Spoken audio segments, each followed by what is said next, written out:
বক্তব্য। ধন্যবাদ। বিসমিল্লাহির রহমানির রহিম।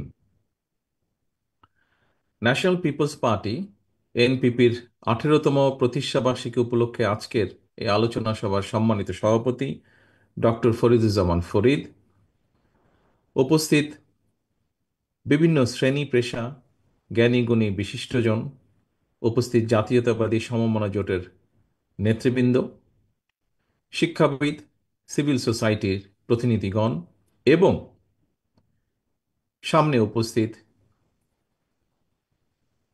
এনপিপি এবং সমমনা জোটের কর্মী সমর্থক নেতৃবৃন্দ, আসসালামু আলাইকুম। পতিত পরাজিত পলাতক স্বৈরাচারের আমলে রাষ্ট্র, রাজনীতি এবং গণতান্ত্রিক রাজনৈতিক দলগুলোকে নানা রকম দমন পীড়ন এবং ষড়যন্ত্র মোকাবেলা করতে হয়েছে। এনসিপিও সেই তালিকা থেকে কিন্তু বাদ যায়নি। দীর্ঘ 1.5 দশকেরও বেশি সময় ধরে দেশ এবং জনগণের উপর চাপিয়ে দেওয়া ফ্যাসিবাদী শাসন শোষণ মুক্ত বাংলাদেশ, আপনারা আজ ফ্যাসিবাদ মুক্ত পরিবেশে দলের প্রতিষ্ঠা বার্ষিকী পালন করছেন। পতিত পরাজিত বিতাড়িত ফ্যাসিবাদ যাতে আর কোনো রূপে কোনো ক্রমেই ফিরতে না পারে, তার পুনরুত্থান ঘটতে না পারে, এই সময় সেটিই হোক বাংলাদেশের পক্ষের প্রত্যেকটি গণতন্ত্রের পক্ষের প্রত্যেকটি রাজনৈতিক দলের লক্ষ্য। প্রিয় উপস্থিতিবৃন্দ, ফ্যাসিবাদের পথ রুদ্ধ করে রাষ্ট্র, সরকার এবং রাজনীতির গুণগত পরিবর্তনের জন্য দরকার প্রয়োজনীয় সংস্কার। সময়ের প্রয়োজনে পুঁথিগত অর্থাৎ সাংবিধানিক কিংবা আইনগত সংস্কার এবং প্রায়োগিক সংস্কার, উভয় প্রকারই সংস্কারের বিকল্প নেই। অল্প কিংবা বেশি সংস্কার বলেও কিন্তু কিছু নেই। রাষ্ট্র ও রাজনীতির প্রয়োজনের সংস্কার একটি চলমান প্রক্রিয়া, ধারাবাহিক প্রক্রিয়া।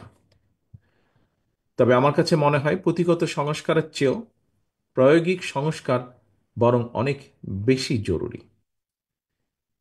উপস্থিতিবৃন্দ, এই কথাটি বলার অর্থ হল আমাদের বর্তমান সংবিধানের 65-2 অনুচ্ছেদ লঙ্ঘন করে জনগণের ভোট ছাড়াই 2018, 2014 এবং 24 সালে নির্বাচনে নামে প্রহসন চালিয়ে যে কথিত সংসদ এবং সরকার প্রতিষ্ঠিত করেছিল, সংবিধানে জনগণের সরাসরি ভোটের অধিকার দেওয়া থাকলেও জনগণকে কিন্তু সেদিন ভোটের অধিকার প্রয়োগের কোনো রকম সুযোগ দেওয়া হয়নি। ফ্যাসিবাদ কায়েম করে জনগণকে, সারা দেশের জনগণকে অসহায় এবং ক্ষমতাহীন করে রাখা হয়েছিল। এ কারণেই আমি মনে করি রাষ্ট্রে স্বৈরাচার কিংবা ফ্যাসিবাদ রুখে দিতে সবচেয়ে বেশি প্রয়োজন জনগণের রাজনৈতিক ক্ষমতায়ন।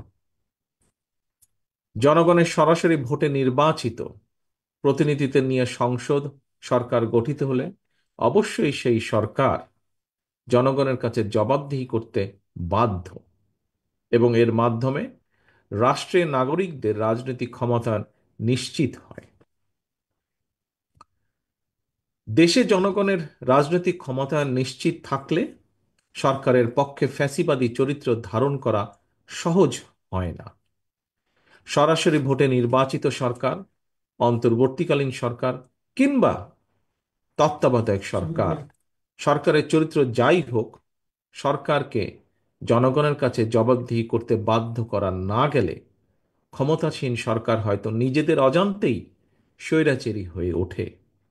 এবং এই কারণেই হুমকি ধমকি উপেক্ষা করে হলেও অবশ্যই নাগরিকদেরকে সরকারের গঠনমূলক সমালোচনা জারি রাখতে হবে। প্রিয় উপস্থিতিবৃন্দ, প্রতিটি নাগরিককে নিজেদের অধিকার প্রতিষ্ঠার দাবিতে সোচ্চার থাকতে হবে। দেশের জনগণ কিন্তু সরকারের করুণার পাত্র নয়। সরকার অবশ্যই জনগণের কথা শুনতে, জনগণের ন্যায্য দাবি মানতে বাধ্য। এখানে সরকারের মান অভিমান কিংবা রাগ বিরাগের কিন্তু কোনো সুযোগ নেই। প্রিয় উপস্থিতিবৃন্দ, আমি আগেও বলেছি, হাজারো শহীদদের রক্তের উপর প্রতিষ্ঠিত বর্তমান এই অন্তর্বর্তীকালীন সরকারের নৈতিক এবং রাজনৈতিক বৈধতার হয়তো সংকট নেই, তবে অবশ্যই এই সরকার জনগণের কাছে জবাবদিহিমূলক নয়। সরকার যেহেতু জবাবদিহিমূলক নয়, সেহেতু নৈতিক কারণেই সরকারের সুনির্দিষ্ট পরিকল্পনা জনগণের সামনে স্পষ্ট থাকা প্রয়োজন। জনগণকে অন্ধকারে রেখে, রাজনৈতিক দলকে বা দলগুলোকে অনিশ্চয়তায় রেখে শেষ পর্যন্ত কোনো পরিকল্পনায় কার্যকর এবং টেকসই হয় না, হবেও না। প্রিয় উপস্থিতিবৃন্দ, জনগণের সরাসরি ভোটে নির্বাচিত সরকারের মতো অন্তর্বর্তীকালীন সরকার সকল দায়িত্ব পালন করবে, হয়তো দায়িত্ব পালন করবে, জনগণ হয়তো এমনটি আশা করে না।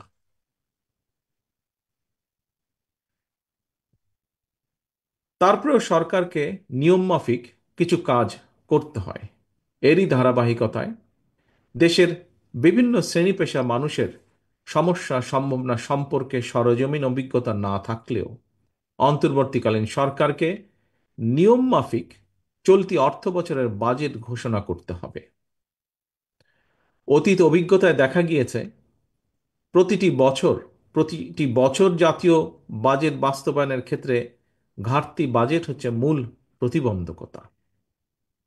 বাজেট প্রণয়নের ক্ষেত্রে এনবিআর হয়তো সরাসরি কোনো ভূমিকা নেই, তবে রাজস্ব আদায়ের মাধ্যমে বাজেট বাস্তবায়নের ক্ষেত্রে এনবিআর এর ভূমিকা মুখ্য। এমন বাস্তবতায় বাজেট পাশের ঠিক আগ মুহূর্তে অন্তর্বর্তীকালীন সরকার হঠাৎ করেই এনবিআর এর সংস্কার চাপিয়ে দিয়ে রাজস্ব আদায়ের ক্ষেত্রে যে একটি অচল অবস্থা সৃষ্টি করেছে, এটি আমাদের অর্থনীতির জন্য কিন্তু খুব ভালো বিষয় নয়। এ ধরনের পরিস্থিতি মোকাবেলায় জবাবদিহিমূলক গণতান্ত্রিক সরকার সবচেয়ে বেশি কার্যকর ভূমিকা রাখতে পারে বলে সকলেই বিশ্বাস করেন, বিশেষ করে গণতান্ত্রিকামী জনগণ। বর্তমান অন্তর্বর্তীকালীন সরকারের যোগ্যতা অযোগ্যতা বিষয় নয়। দেশে স্থিতিশীল গণতান্ত্রিক সরকার না থাকায় একদিকে দেশি বিদেশি বিনিয়োগে স্থবিরতা নেমে এসেছে, অপরদিকে এক অনিশ্চিতকর রাজনৈতিক অর্থনৈতিক পরিস্থিতি নিয়ে বিভিন্ন শ্রেণী পেশার মানুষের মধ্যে একরকমের অস্থিরতা তৈরি হচ্ছে প্রায় প্রতিদিন। এ কারণেই জনগণ প্রতিদিন, আমরা দেখছি সমাজের বিভিন্ন শ্রেণী পেশার জনগণ প্রতিদিন বিভিন্ন দাবি দাওয়া নিয়ে রাজপথে নেমে আসছে, যদিও আনফর্চুনেটলি তাদের এই দাবি দাবা শোনার কেউ নেই এই মুহূর্তে। সম্মানিত সভাপতি, প্রিয় রাজনৈতিক সহকর্মী, ভাই ও বোনেরা, আমি একটি বিষয়ে গণতান্ত্রিক আমি জনগণের দৃষ্টি আকর্ষণ করতে চাই। জনগণের বাংলাদেশে জনগণের ভোটে জনগণের কাছে জবাবদিহিমূলক সরকার প্রতিষ্ঠায় যে কোনো ধরনের অজুহাত কিংবা গড়িমসির সুযোগ নিয়ে পতিত পলাতক পরাজিত স্বৈরাচার মাথা চাড়া দিয়ে ওঠার অপেক্ষায় রয়েছে, কিন্তু এটি আজকে বিভিন্ন বক্তার বক্তব্যেও ফুটে উঠেছে কথাটি। তবে ফ্যাসিবাদ মুক্ত বাংলাদেশে জনগণের গণতান্ত্রিক অধিকার প্রতিষ্ঠার মাধ্যমে ফ্যাসিস্ট তাবেদার অপশক্তির পুনর্বাসনের পথরোধ করা সম্ভব।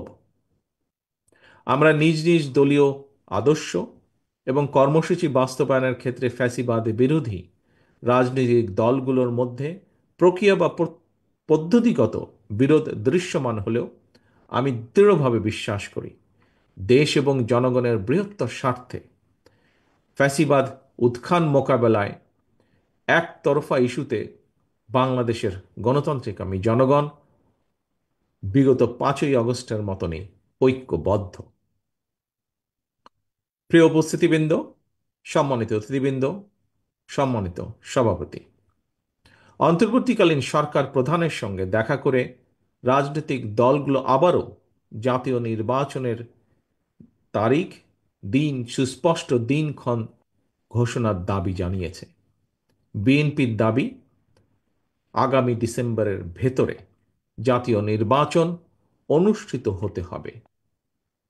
জাতীয় নির্বাচন অনুষ্ঠানের লক্ষ্যে জনপ্রশাসন, আইন শৃঙ্খলা বাহিনীর প্রয়োজনীয় সংস্কারের জন্য অন্তর্বর্তীকালীন সরকারের প্রতি বিএনপি সহ আমরা যারা একসঙ্গে রাজপথে আন্দোলন করেছি আমাদের সর্বাত্মক সমর্থন অব্যাহত রেখেছি।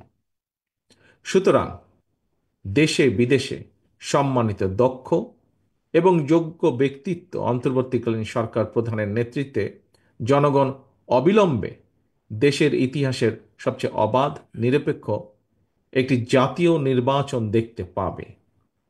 আজকে এনসিপির এই এনপিপির এই প্রতিষ্ঠা বার্ষিকীতে এই প্রত্যাশা রেখে আমার বক্তব্য শেষ করছি। পরিশেষে আবারও এনপিপির সাফল্য কামনা করছি তাদের এই 18তম প্রতিষ্ঠা বার্ষিকীতে। আল্লাহ হাফেজ। বাংলাদেশ জিন্দাবাদ। বাংলাদেশ জাতীয়তাবাদী দল জিন্দাবাদ।